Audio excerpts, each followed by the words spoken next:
Here's a tub of dinos that I got. It was $5 for this container, and it's got a lot of stuff in it. You can see it's got some other plants and fence and rocks, but I'm mostly just interested in the dinos, but I can use this for other stuff, so I'll sort out the rocks and use those for another craft. Don't really need the fences, but I could use it for some other craft project. And they also have some plants, so I might use those for something else. Also, before you use these dinos, you want to make sure to wash them in soap and water.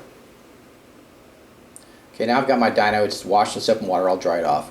Now I want to put them on some bases, so there's some options. You could use a wooden shapes you get at the craft store.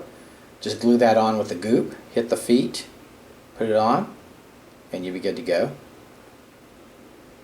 Another option could be washers, okay?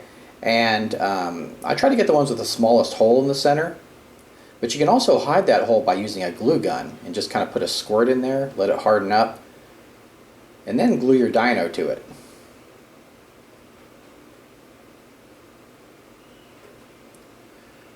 Those are some cheap options. What I usually use though are these Gale Force 9 bases. I really like them. I do use some magnetic stuff in my game, so I like these. But they have a slot. These particular ones have a slot, so you can just cover that up with the hot glue gun before you put the guy on. So just the same as before, just glue his feet, put him right on. And they'll be ready for flocking and painting.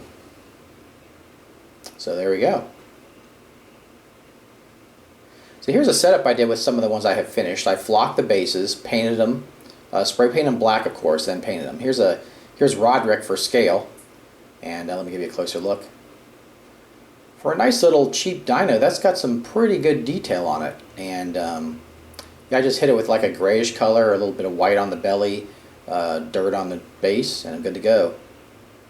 Of course, Roderick can't have anything living next to him, so yeah, die dino. So of course he's got the rest of the pack to deal with now. So here's another scene I've set up, and this had a bunch of pterodactyls in it, or pterodons, and yeah, there's a scale. Really cool looking. Let me give you a closer look here. So I painted those up a different color, more like a muddy orange. So, and then so it flies back in. And here's a plastic stand. If you see my flight video, see how I do the flying creatures, put them on these plastic stands. They work fantastic. There you go.